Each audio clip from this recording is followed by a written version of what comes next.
In this lesson, which is part 2, a continuation of the last one, you'll actually use Jest to test one of the Express endpoints. Now, there are 2 ways we could get this done. One would be to actually start up the Express server on port 3000. We would then use an HTTP request library, like the one we used with the weather application, to make real requests to our API from code. Then we could make assertions about the response, seeing if it's correct or not. Well, the Express team, they actually released their own library that makes this even easier to do. It's called Supertest, and we're going to go ahead and check it out in the browser, install it, and then use it. So over in the browser, I got a bunch of tabs open. I'll go ahead and close a few. I'm going to close SendGrid, my production database, for the moment. And over here in the new tab, what I'm going to do is Google the following: npm supertest. So the package we're looking for, Supertest, should be the first result. And once again, this is a very popular library for testing, especially when it comes to testing Express applications. Now, before we install this, down below in the documentation, I want to pull up a single example so we can wrap our heads around what exactly we're trying to do. So here is an entire example creating an Express application and making a request to it, asserting something about the response.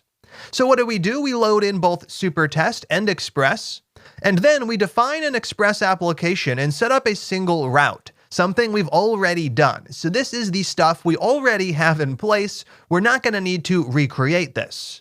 What we are going to do, though, is use the Supertest library loaded in up above to make a request to the endpoint. So we pass the Express application into request, then we chain on various methods to fire off the request, attach images, send JSON, and assert things about the response. And we'll learn more about exactly how we can use it once we start to use it.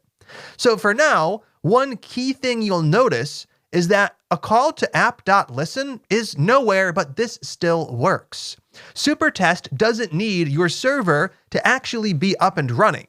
All it needs is the Express application itself, even if it's not up and running, and it can use that to fire off any of the requests that you're trying to test.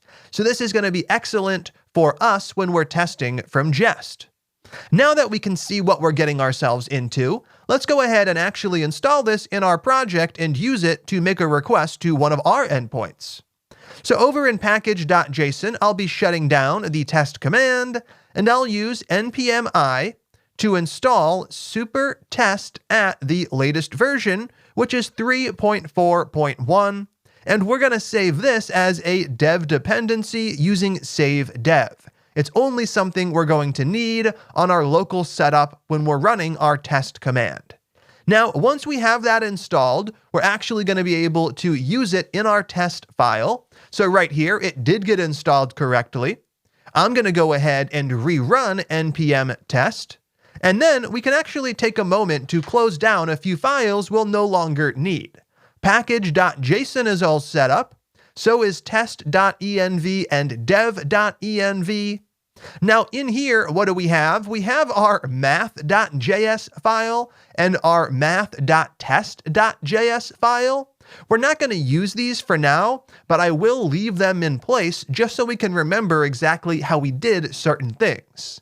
Though now we're going to focus on actually testing the Task Manager app, so I'll create a more appropriately named test suite alongside of the existing one. Over here in the tests directory, I'm going to create one called user.test.js for testing the user-related functionality for our Task Manager app. Now, the first thing we need to do is load in Supertest, so we'll start there. Const request equals whatever comes back from requiring Supertest. Now you'll notice that these don't match up, and once again, this is just the convention that Supertest uses. You could call this whatever you wanted, including something like Supertest, but we'll go ahead and stick with the variable name that they usually use. The next thing we need to do is get access to our Express application, but we don't want listen to be called. We just want the Express application before listen is called. Now, for the moment, that's a problem, because the Express application is defined in this file, we create it right here, and then listen is called down below. So what we're going to do is perform a little bit of refactoring, just restructuring things across two files so we can get the Express application without necessarily actually calling listen. To do that, all we're going to do is create a separate file in the source directory, so a new file sitting right next to index.js, and I'm going to call this app.js. This is where the Express application will get set up and exported, then our test suite can load it in, and index.js will also be able to load it in just so it can call listen. Let's go ahead and see what this is going to look like, as it'll be easier to understand once it's done. To start, we're going to take everything in index.js and copy it over to app.js. Now, the only thing we don't want to do in app.js is call listen, so we'll remove it. From there, we'll go ahead and export the application. So module, right here, .exports, and we're going to set that equal to app. Now, since we're no longer calling listen, we're no longer using the port, and we could go ahead and remove that as well. You could leave it in place, but it's a bit unnecessary. So this file sets up the Express application and exports the app. Now, we still want index.js to work as expected, but we don't want to have the same code in multiple places. These files are basically duplicates. So what are we going to do? All we're going to do is start this file off up top by loading in the Express application from app.js. So right here, const app equals, I'm going to require the file we just created, that is ./app, and now we can remove almost everything in this file. We can remove all of our require calls. We can remove the line where we create the Express application and where we configure it.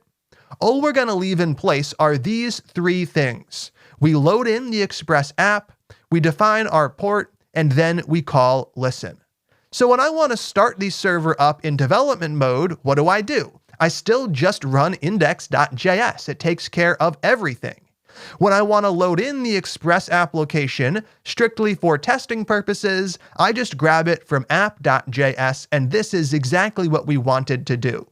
So we haven't changed the functionality at all. We've just done a little restructuring, allowing us to access that Express application without necessarily calling app.listen. Although, when we need to, right here, we still do. Now, over in the test file, we can grab the app so we can use it with supertest. Const app equals, I'm going to use require with the following path, ...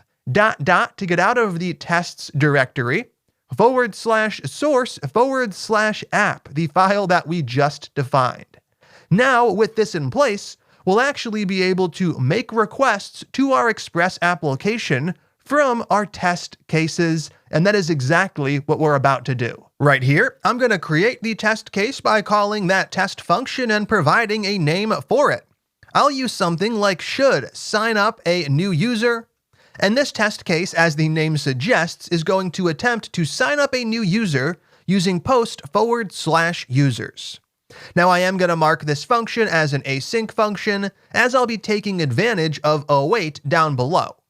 Now we're actually going to start by using await with supertest, as supertest supports promises. Using await will make sure that the request actually finishes before Jest figures out if it's a success or a failure. Now how exactly do we use supertest? Well, we call the function we're provided request, and we pass to it our Express application.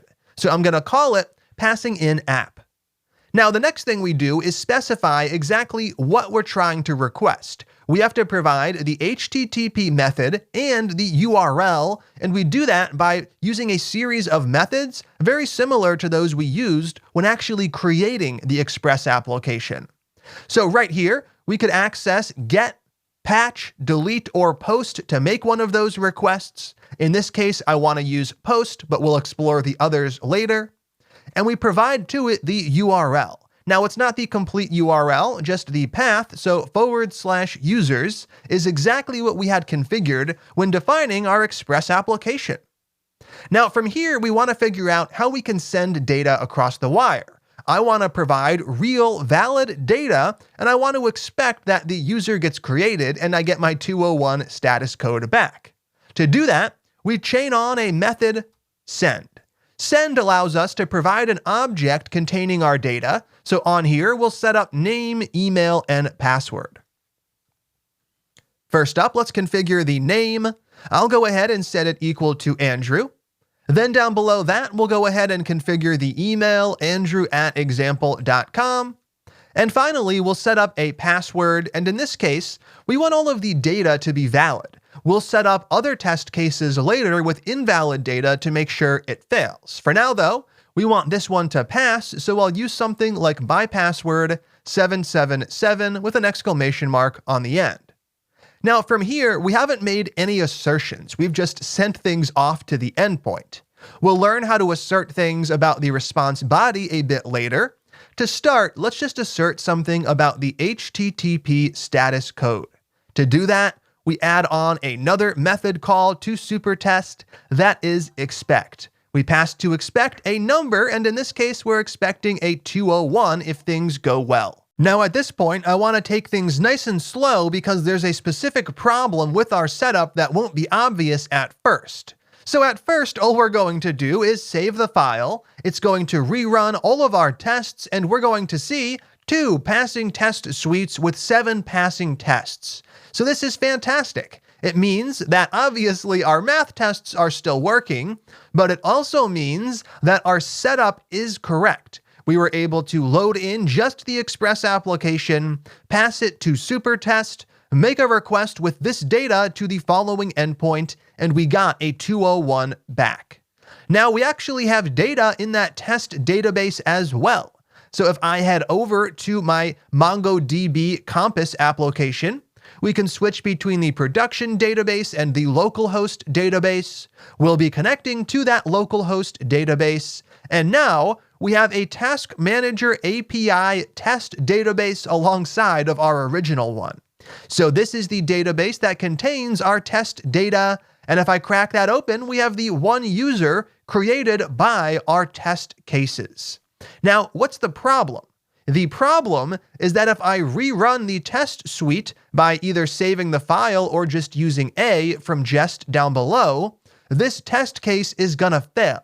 And it's failing because there's already a user with that email in the database, and this is gonna be a problem for us. So when I mentioned earlier that we wanna have separate databases for development and test, this is what I'm starting to talk about.